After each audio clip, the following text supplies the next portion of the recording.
Good morning and welcome back to Sun Upon 7. Just before the break, we were joined with the general manager of BISCAP talking about intellectual property. Quite fascinating. Sorry, the lie, I'm marrying to go through. But we're now joined in our second segment with Mr. Rafael Manzanaro. Yes, I got that correct. Who is the executive director of the Friends for Conservation and Development. And we're here talking about deforestation for agricultural use and for cattle ranching and crop agriculture. So, good morning to you, Mr. Manzanero. Yes, How are good you doing morning. this morning? Thank you for I'm being fine, here. thank you, and thanks for the invite. No problem. I think it's a great awareness for people to understand. A lot of times people hear these topics thrown out, deforestation, cattle ranching, all these things, and like, oh, I know about it, but they don't really know what's under the sun. And so I know there's been a recent study too as well that's been carried out. So it's gonna be able to educate people to know what's happening down that side as well. That's correct, right? So, Before we begin, let's get go into ahead, the sorry. Friends for Conservation and Sure. Development, the whole organization there. Who are you? Who are we? Well, we started back in 1989. Okay. So we started as young guys, just, naturalists. And so the idea was really more to do adventure and exploration about Belize.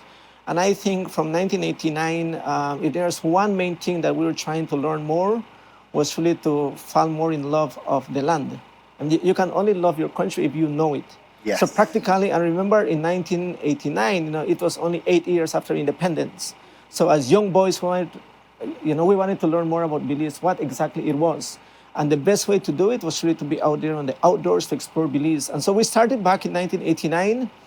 Well, that has been quite some years now. And of course, we have learned a lot much more. And the more that we explore, the more that we can see the value of the land Right. and the importance of Belize. I think on that note, I just want to tell our audience, people, go explore your country now. There's so many things, like this weekend opened up my eyes, but there's so many things out there for you to do, and it's in your backyard. But back to the That's Chiquibul correct. now. That's correct, yeah. Right, so There was a recent study Right. done on deforestation. Could you tell us a little bit about some of the results that really made you feel like, wow, we need the public to know about this because there's something that needs to be done. We need to be educated. Well, I think if there's one thing that you can see from the study in a summary is that from 2015, there has been now a recovery of the land. In other Okay. words, good. after so many years, we have now, been able to observe that we are basically now coming back again to recover the territory, if you want to call it like that, because it's at the hands of Guatemalans right. that the deforestation was going on, the kind of the cutting of the trees for agricultural farming, for crops, and also for cattle ranching. And so, in fact, I had reported also the same report to the Commander General of the BDF, and he was pleased to know that after so many years now you can see a sort of a dip now in terms of that deforestation rate. And so we are seeing now a recovery. Of course, there are still issues along the western border. Particularly cattle ranching is the big one that we are still Right. trying really to put in interventions. But that's great news. That's actually really That's a positive great news. Because during the break, we were asking you about the borders and what's Yeah. not. But we're talking about the border situation, Chiquibul Reserve. Could you educate our audience as to what the Chiquibul Reserve is and how important it is to us? So whenever we talk about the Chiquibul Forest, the Chiquibul Forest is 7.7% of the terrestrial mass of Belize. But the Chiquibul Forest comprises of 3 protected areas. So you went to Caracol. Right. So if you look around, along the vista from Cana, all of that jungle around the It's Cana, Chiquibul. that is the Chiquibul, Right. National Park. And then there's a part of the Chiquibul Forest Reserve. So there are 3 protected areas there that makes it almost 500,000 acres of forest, which is the 7.7% of Belize. Wow. And so, you bet that as a result of the landscape, because of the sheer size, then of course you have also the big things. You have the biggest, cave system, the longest one in Central America. You find the populations of wild animals such as jaguars, tapirs, and of course Carly macaws. And the headwaters are also found in that area, so that 43% of the population of Belize depends upon that water coming from that same watershed of there. Oh, wow. So that is really the kind of the greatest importance for why we need to protect these areas. I'm just gonna say, people in the coasters are like, oh, that's the Alloway Westman. We don't have to worry about that, but no, honey bun. Our water supply comes from there, so let's like pay attention and let's take it seriously too That's as correct, well. right. And Right. I want to talk a little bit about the mass, about how big Chiquibul is, because I don't think people understand. Like, when they hear 7 point, I think you said 7.7%, they're like, oh, that's not really big. But for people, Yeah. let's do a comparison right here. Take the People might chance, not yeah. like the comparison, but it's just to be able to understand, to put into context. I'm a very descriptive person, so think about Barbados, which is about 108,500 acres, right? Compare that to the Chiquibul, like how in size and mass, how is that? So the Chiquibul would basically be almost 3 times, larger than that country. That's Wow. insane. Why? Sorry for all our Barbados viewers, but it's good to understand like how big that mass is, how big that area is. And you said 43% of water comes from there too as well. That's So correct, right. I'm throwing out these numbers, and thank you so much again for Mr. Raphael for saying these things so people could understand what really is coming from this area. This one small park, where really not small, is so super, super important. And it's so vast and thick with greenery that we need to protect it as well. So you touched on 3 of the things that we were facing from the Guatemalans, the cattle ranching, the agricultural use, the wood, really. Is there any other thing that, like perhaps gold mining, gold panning, that we have to look out for? So today, the 3 main challenges that we face in the Chiquibul, if you start to rank them, the first one is cattle ranching and / the agricultural crops. Okay. And then secondly is the illegal wildlife trafficking, which is basically of species like scarlet macaws, which Right. are being poached and extracted out of Belize to move it into Guatemala in this case. And the third one is actually gold panning. So those are the 3 main Wow. challenges that we face. And of course, each one of them, you have to handle it in a different kind of an intervention. Right. But we are always certain that the presence, the manpower is what really is important. And so we're speaking about the size of this country. And so, of course, we need a lot of boots on the ground. Yes. We need really, in order to protect it, then we need really to have a presence on the ground. And thanks to the Belize Defense Force, they are the ones who are on a daily basis with us out there, particularly along the front line, because that is where the people are coming in really to fetch, everything as what you were describing, from the trees, from the timber, the chate, the land, the wild animals, etc. So the main issue for us has always been containment. How do we contain the human footprint from Guatemala coming into Belize? And that has been always the kind of the north, every time we speak about Chiquibul, the questions always are, so how is the trend? What is really the situation? What are the threats? So it actually has been always a sort of a changing and adaptive kind of a move. Right. If you remember back, some 12 years ago, our major challenge was chate, Right. the extraction of this leaf. And then it went into illegal logging, which was really for the timber like mahogany and cedar. And now we are seeing more of cattle ranching, which is really a different kind of a trend now, because in that case, the Guatemalans are bringing their property into Belizean territory. Right. So that means a whole different kind of a modality that we need to address it. And I think we have always, or at least more recently, we have concurred that the only way really to target the matter of cattle ranching is really to get rid of the cattle. In other words, that we need to destroy it. You can't have cattle ranching without the cattle, right? Yeah, exactly. So, but in the past, we have always been trying really to cut the fence, Allow them to run. remove the posts. But I think we all have agreed, even with our counterparts in Guatemala, that the only way to control it is going to be if the owners actually are suffering the economics. so true, And though. that really means to get rid of the cattle. Okay. I love how, these are new problems, but it seems that everybody's on hand trying to think of ways to be able to go past these things. And like you mentioned before, you guys were cutting out the fence, trying to make them run. Because like, it's not working for us, but we have to think of another way. So Yes, I we have to adapt, yeah. commend you all on that too as well. Because again, people don't know what's happening, the threats that you guys are facing, that you're trying to push to help us to not have. And so it's great to see that you guys are working. Could you talk a little bit about the scarlet macaw situation. You said that they were poaching. So how have you guys been able to deal with that issue? Because it's now they're coming in trying to target our scarlet macaws and bring them across. So how do you guys work with that? Because it's a really large territory, like you said. So you don't have eyes everywhere. It's probably very hard. Yes. So the case of scarlet macaws, I mean, first of all, we need to understand that there's only about 344 or let's call it 350 individual parrots in Belize of scarlet macaws. So it's a four, right? Yes. So you must have seen at least a 2% or so probably. But the point here is that we don't have a lot of these birds in the world. Yeah. Right. You know, these are found, you know, particularly this one is a subspecies. It's the Cyanoptera. And the Cyanoptera is really a subspecies that is found only here in a small pocket in Belize, in Guatemala, and also in Mexico. So the world might have about 1,000 of these birds that are left. Wow. And so you will consider that people are going to come after these birds. I mean, right now, as we speak, the birds have already started to lay the eggs. Mm-hmm. Yes, I know So this is now, bird, and so the nesting. poachers also know. I mean, just like us as rangers, they also know when the birds are laying, when they already have the small chicks on the nests. They already know where the parrots are. They already know the habitat. And so just like us, it's a race. And the race is who reaches there first to be able to protect these parrots. In this case, it's FCD. So, you know, we spend actually 7 months every year.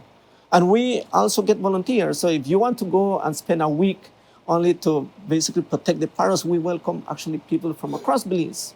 That's great. And externally also. So if there's anyone who is interested in learning more about scarlet macaws and be able to be a part of the story of protecting them, then certainly there's a way how to do it. We spend actually 7 months. So a volunteer can go for 1 week or 2 weeks at a time, and they just spend basically their time just watching, you know, over the nests. I was going to ask, how does that volunteer work? So they stay there and they just make sure no one comes by That's or correct, something? Right, exactly. And what So is because it's really only the presence, you know. By having a presence, then of course people know that I can't mess with that. Exactly. And so we will spend the time there until the birds are able to fledge, and then they just fly out of their nests. And that basically takes until September or so, when the parrots are basically gone by then into the wild, or they actually are able to fly from their nests. Right. And so, you know, it is an ongoing one. You know, we have created now a binational task force, because once the parrots disappear from Belize, then we don't know what really happens to them. Right. And it's a very secretive movement, because like illegal wildlife trafficking is one of those other, you know, challenges that's globally. And you have heard about Africa in terms of rhinos and elephants and giraffes. But here in Latin American countries, illegal wildlife trafficking is becoming one of those other, I mean, major developments in terms of trends of illicit activities. I mean, there's human trafficking, and then, you know, and so illegal wildlife trafficking is the third around, you know, those major markets or the black markets. And so with scarlet macaws, we don't know eventually where they end. You know, we lose track of them after they actually arrive in Guatemala.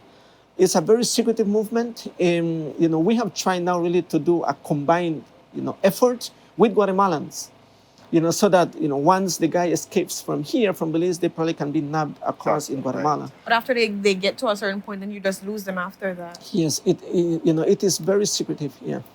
That's interesting. I'm sure people don't even know that's happening under the sun. Again, you know, you're going out to your daily lives and you don't know, you know, a scarlet macaw is probably getting stolen right now, and then we can't know what's happening, and then we only have a certain amount. And so the fight out there is, how do we really protect if we have only 350 parrots? And I think, you know, even ourselves, you know, we actually had known only a little or a certain level of information. You know, for example, I thought that we were losing about 8 parrots every year. Oh, wow. And then I learned that we probably are losing up to 50 parrots every year. Wow.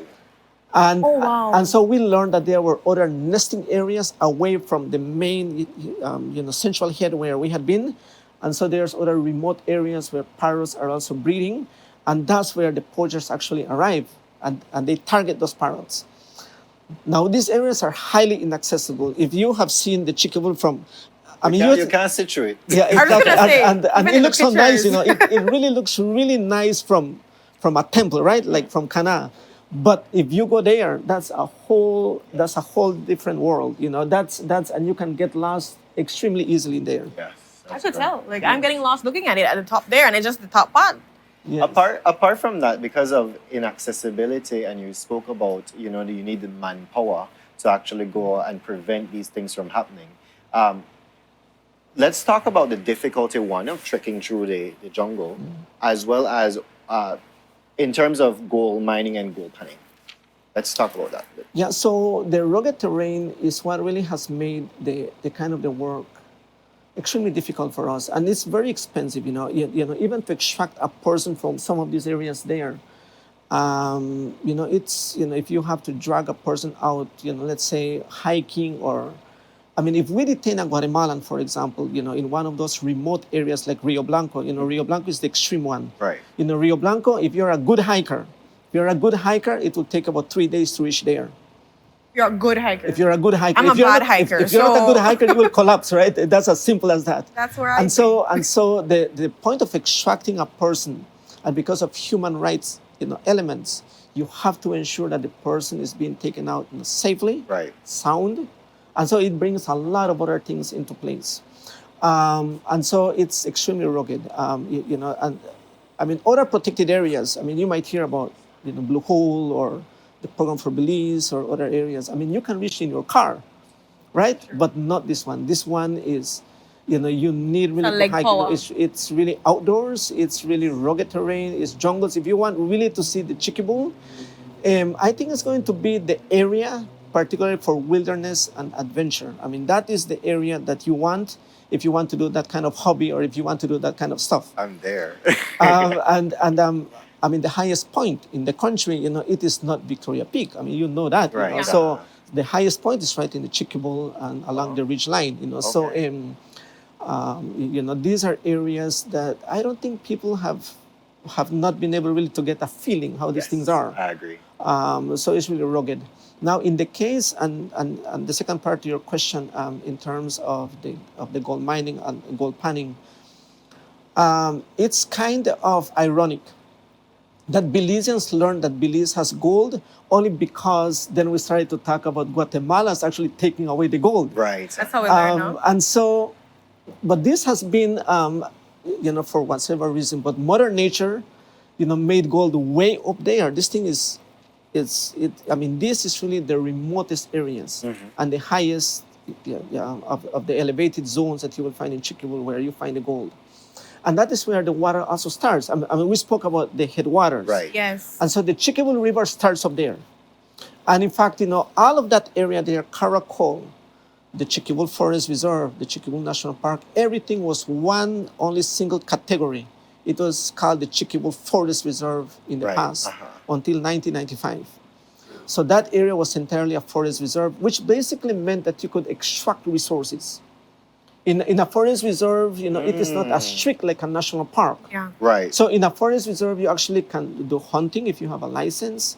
You can extract timber. You can extract non-timber forest products with a license, with a permit, but not in a park.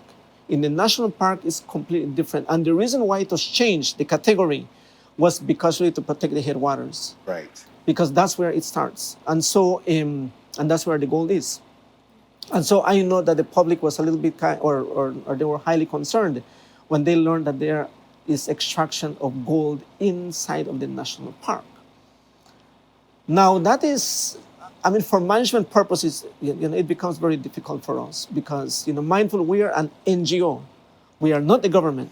Oh. We are a non-governmental organization that signs an agreement with the government of Belize. Our laws and regulations would still provide, and you probably have had other speakers in your programs before, that indicates that a minister still has the power really to do other kind of regs from time to time. So in this case here, even though gold mining, which means really a legal activity under a permit, this started really to be done, more than 30 years ago for exploration, however, but not for mining. Not to extract the product. It was only to do the exploration. Basically means more really to do the research and to see if there was the volume of gold for extraction. And so it took many, many years. And in fact, I know some people that went with heavy machinery companies that they basically collapsed. They did not really arrive, and they lost also their infrastructure because it's really remote. So eventually, until more recent years, was it that the company actually started then to extract the gold. Okay. And that was the one that I guess probably about a year and a half or so there was a concern if the company was doing the right thing in terms of the environmental compliance. Because the idea was because it was within the park, then we wanted to ensure that the standards were as high as it need really to be. Definitely. So that is really the issue. But and then the other matter of gold panning is more related to the Guatemalans. I mean, this is really the kind of the rudimentary tools that they use, but they are hardworking guys. So if you can imagine a family of Guatemalans with 3 or 4 of them, and they come into Belize up to 8 kilometers within Belize. It's rugged terrain, and they come in and they function in the area for up to 3 to 4 days also. At the end of the day, if you ask, so how much do they get in terms of gold? But to tell you the truth, they would probably get about $70 Belize to $100 Belize of work for 3 days in rugged terrain with 3 or 4 of them. Wow. So these are little pebbles. Right. And so I'm thinking now, but with that, you're spending so much time for 3 to 4 days just to get $70 worth of gold. But what is that doing to also the ecosystem? Because it's heavy duty equipment that they're taking out there, and then you're talking about it's the mouth of the river and all this. So it's definitely damaging. So in terms of the Guatemalans gold panners, like what I mentioned, they use only rudimentary tools. So they use like sticks and but they still. I mean, if I were to carry you there, and in fact, we have not really taken any media house to cover this story only about gold panning. But if you were to go there, it would be almost impossible for you to believe that people with rudimentary tools can do so much damage. I mean, this is like a tractor just passing and just tearing these things. And along the stretch of where this water really starting in, the little streams of water just pouring out from there.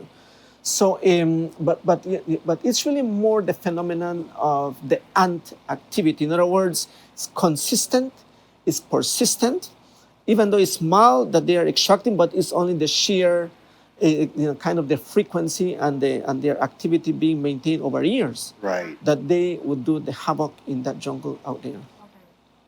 So I guess it's really now the public that's out there that can be able to volunteer when it comes to helping with the scarlet macaws. What would you, as we're wrapping up this segment, what would you like for the public to do? Because you've given all of this information.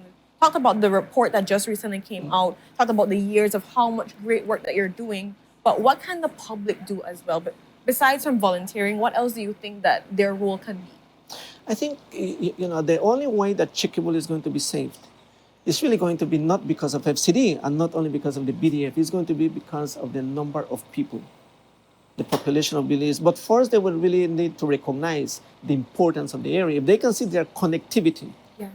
We are now, opening a little bit more now the Chiquibul because it's more safe. In the past, even school kids would not be allowed to go to Chiquibul by the Ministry of Education. But today, because it's more safe, so you can be able to reach the Chiquibul and learn about the Chiquibul. And I think that is the first thing.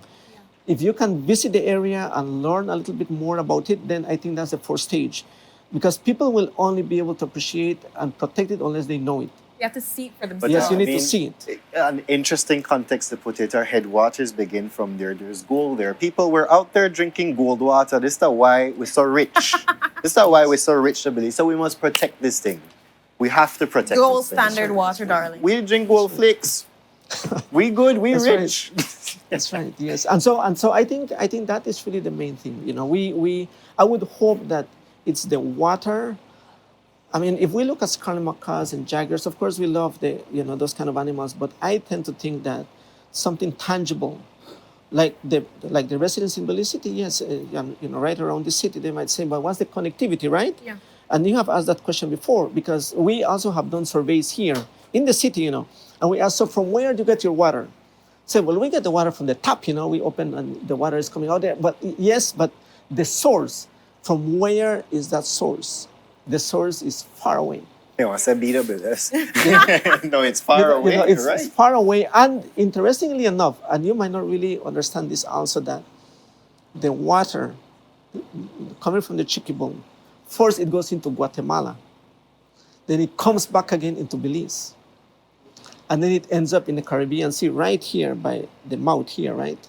So you are right that it affects, if the water is not really then, kept as healthy as what it needs to be, then of course the barrier reef also can become affected because all the affluents are coming from upstream. Right. So we need really to work along all of those communities. So everybody is a part of that ridge to reef element and concept of the connectivity between the coastland or the coastline and then the mountains. So our job up there is of course one of protection. That's really our job. And once again, we can only do it with the support of the public at large, and of course by a channel also. Awesome. Right, And we're happy to facilitate this conversation. For people out there, you just learned a lot of information, got different nuggets here and there to understand the Chiquibul, the national park, the importance of it, how you're connected as well. But if you don't believe us, and I hope you don't in the sense that you go down there yourself to see, to be able to be a part, as you mentioned, Mr. Raphael, that it's safer now, so you can make trips. Yes. If you're a school student, think about asking your teacher, can we make a trip down there, to go back to normalcy? I would like us to make a journey out if you're dealing with environmental science, all these different topics. Yeah. It's a perfect time to go and branch out and see what's happening. As you know, for 7 months, they're going to be needing some volunteers. So if you want to know what you can be able to do, how you can test the waters or whatever it is, go and help out our Scarlet Macaws. It's going to be a simple and safe journey just to go and just be able to watch the nest and read a book or do something and learn about the Chiquibul National Park. But again, thank you so much, Yes, Mr. thank you. Raphael, for being here. We're sharing so much information. I really feel like, we're learning so much, and I hope our viewers out there can be able to appreciate and understand how we're so interconnected and why we really need to do our part as well. But it starts off first with you going down and seeing what's there.